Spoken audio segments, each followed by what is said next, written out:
Hello বন্ধুরা, আসসালামু আলাইকুম। আশা করি সকলে ভালো আছেন।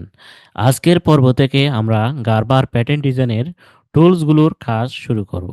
শুরুতে আমরা ফাইল মেনুর কাজ শুরু করব। তো চলুন তাহলে শুরু করা যাক। শুরুতেই আমরা আমাদের ইকোমার্ক প্যাটার্ন ডিজাইনটাকে ওপেন করব। ইকোমার্ক প্যাটার্ন ডিজাইনকে ওপেন করার পর আমরা চলে আসব প্রসেসে এসে প্যাটার্ন ডিজাইনে ক্লিক করব। একটু সময় নেবে বন্ধুরা। এখানে আসার পর সরাসরি আমরা ফাইল টুলসের ফাইল মেনুতে চলে যাব। ফাইল মেনুতে এসে আমরা শুরুতেই দেখছি নিউ। নিউতে আমরা যখন মাউসটা রাখলাম, এরপরে আমরা দেখতে পাচ্ছি open a new empty work area. আপনি এই টুলসে ক্লিক করে একটি নতুন ওয়ার্ক এরিয়া, খালি ওয়ার্ক এরিয়া তৈরি করতে পারেন। আমরা যদি আরও একবার ট্রাই করি, তাহলে আরও একটা ওয়ার্ক এরিয়া তৈরি হবে। এখানে কোনো পিস নাই। ঠিক আছে, ইমপেটি ওয়ার্ক এরিয়া। এরপরে আপনি চাইলে আরও নিতে পারেন। এভাবে আপনি অনেকগুলো ইমপেটি ওয়ার্ক এরিয়া এখান থেকে ক্রিয়েট করে নিতে পারেন চাইলে। আচ্ছা, আমরা 10টা ইমপেটি ওয়ার্ক এরিয়া আমরা নিয়ে নিলাম। এরপরে আপনি যে টুলসের কাজ দেখব সেটা হচ্ছে ওপেন। এই ওপেনের মাধ্যমে আমরা কি করতে পারি? বন্ধুরা, আমি যখন ওপেনের মধ্যে কার্সরটা রাখলাম, তাহলে এখানে লিখা আছে open model figs DXF or a zip file. আমরা এই ওপেনের মাধ্যমে আমরা এই model figs DXF or a zip ফাইলগুলোকে আমরা এখান থেকে এই টুলের মাধ্যমে আমরা ওপেন করতে পারি। তো চলুন দেখি আমরা কিভাবে ওপেন করব। আমাদের শুরুতে আমরা ডেস্কটপের মধ্যে চলে যাব। ডেস্কটপে গিয়ে আমরা শুরুতে একটা জিপ ফাইল ওপেন করব। তো বন্ধুরা, এখানে দুটা জিপ ফাইল রয়েছে। আমরা এখান থেকে যে কোনো একটা সিলেক্ট করে, এখানে অবশ্য ফাইল টাইপ জিপ লেখা থাকতে হবে। এখানে জিপ দিতে পারেন আপনি, ডিএক্সএফ যদি প্রয়োজন হয় তাহলে ডিএক্সএফ সিলেক্ট করে দিতে পারেন। এরপরে লেকরা যদি আপনার ওপেন করার দরকার হয়, তাহলে এখানে লেকরা ডিজাইনটা অথবা এমডিএল সিলেক্ট করে দিতে পারেন। এরপর আপনি যদি ফাইলটাকে সিলেক্ট করে ওপেনে ক্লিক করেন, তাহলে আপনার সামনে এটা ওপেন হয়ে যাবে। বন্ধুরা, আমি ওপেন করে ফেলেছি। এরপর আমি ফিসে ক্লিক করব। ক্লিক করে আমি ফিসটাকে এখানে আমাদের স্ক্রিনে নিয়ে আসতে পারি। বন্ধুরা, দেখলেন কিভাবে ওপেনের মাধ্যমে আমরা আমাদের জিপ ফাইলটাকে ওপেন করে ফেললাম। এরপরে আমরা এর নিচে যে অপশনটা আছে সেটা হচ্ছে ক্লোজ। আমি যখন কার্সরটা আমাদের ক্লোজ অপশনের উপর রাখলাম, এখানে লেখা শো করছে close the current work area. তো বন্ধুরা, আমরা চাইলে এটার মাধ্যমে এটাতে ক্লিক করে আমাদের এই যে ওয়ার্ক এরিয়া 10 এটাকে আমরা ক্লোজ করে দিতে পারি। দেখুন, এটা ক্লিকে ক্লোজ যখন আমরা ক্লিক করব, সাথে সাথে ওয়ার্ক এরিয়াটা রিমুভ হয়ে যাবে। বন্ধুরা, আশা করি বুঝতে পেরেছেন। এরপরে টুলটা হচ্ছে বন্ধুরা সেভ। তো সেভ করার জন্য অবশ্যই আমাদের এখানে যে কোনো একটা ফিস তৈরি করতে হবে। আমরা একটা রেক্ট্যাঙ্গেল টুলের মাধ্যমে একটা অ্যাভেলেবল আমরা রেক্ট্যাঙ্গেল তৈরি করলাম। এরপর এটাকে আমরা বড় করতে পারি কি দিয়ে? আমরা জুমের মাধ্যমে এখানে জুম ফুল স্কেলে যদি আমরা ক্লিক করি, আমাদের ফিসটা অনেক বড় করে দেখাবে। এরপর আমরা এখানে গিয়ে সেভ সেভে ক্লিক করে আমাদের ফিসটাকে আমরা এখান থেকে সেভ করতে পারি বন্ধুরা। এরপরে আমরা দেখব সেভ এজ টুলের কাজ।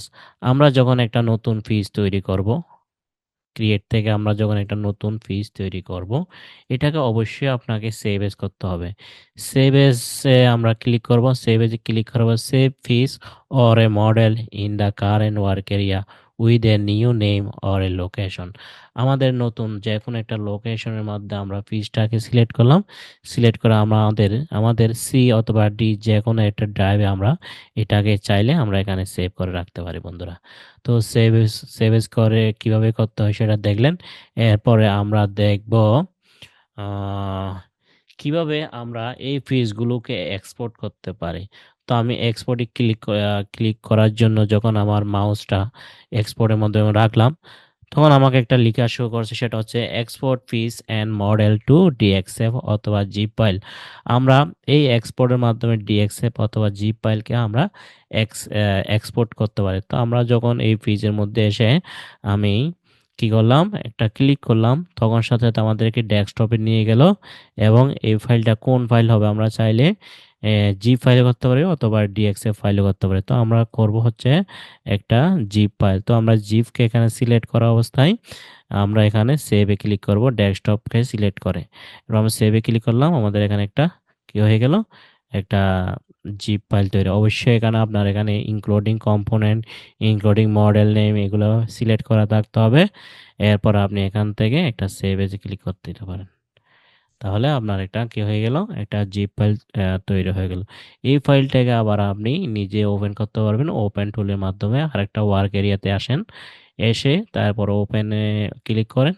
এরপর আপনি এখন যে fee1 নামে একটা ফিস তৈরি করছেন জিপ ফাইল করছেন সেটা আপনি এখান থেকে ওপেন করে ফেলতে পারবেন ওয়ার্ক এরিয়া ৮ নাম্বারে। এই যে বন্ধুরা ওয়ার্ক এরিয়া 8 এর মধ্যে আপনার ফিসটা চলে আসছে। এরপর আপনি চাইলে এখান থেকে আরো একটা কাজ করতে পারেন। সেটা হচ্ছে বন্ধুরা আপনার এই গার্বার সফটওয়্যারটা কত ভার্সন সেটা যদি about pattern design A click করেন তাহলে আপনার এখানে এটা শো করবে প্যাটার্ন ডিজাইন 10.2। তো বন্ধুরা বুঝতে পারছেন আশা করি। তো আরেকটা টুল দেখবো সেটা হচ্ছে এক্সিট। এই টুলের মাধ্যমে আপনি আমাদের এখান থেকে প্যাটার্ন ডিজাইন থেকে একদম বের হয়ে যেতে পারবেন একটা ক্লিকে। তো বন্ধুরা আশা করি বুঝতে পারছেন আমরা শুরুতেই প্রথম ক্লাসে আমরা টুল দিয়ে ফাইল টুলের মধ্যে কি আমরা কাজ করতে পারি সেগুলো দেখলাম। তো এখানে যেটা ইম্পর্টেন্ট সেটা হচ্ছে নিউ ট্যাব নেওয়া, আর হচ্ছে ওপেন করা, ক্লোজ করা, সেভ এবং সেভ এস করা, এরপর হচ্ছে এক্সপোর্ট, এরপর হচ্ছে অ্যাবাউট প্যাটার্ন ডিজাইন আর এক্সিট। এই টুলগুলো কাজগুলো আপনারা অবশ্যই মাথায় রাখবেন কিভাবে কোন টুল দিয়ে আমরা কি কাজ করতে পারি।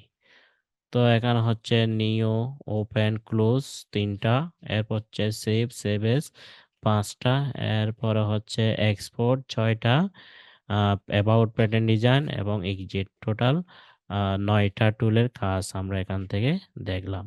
এরপরে আরেকটা টুল আছে সেটা হচ্ছে কিভাবে আপনারা প্রিন্ট করবেন। তো আমরা প্রিন্ট করার জন্য কোথায় যাব সেটা হচ্ছে আ এই যে প্রিন্ট ওয়ার্ক এরিয়া এখানে আসবেন। এখানে আসার পর আপনি চাইলে এই পেজটাকে আবার প্রিন্টও করতে পারবেন।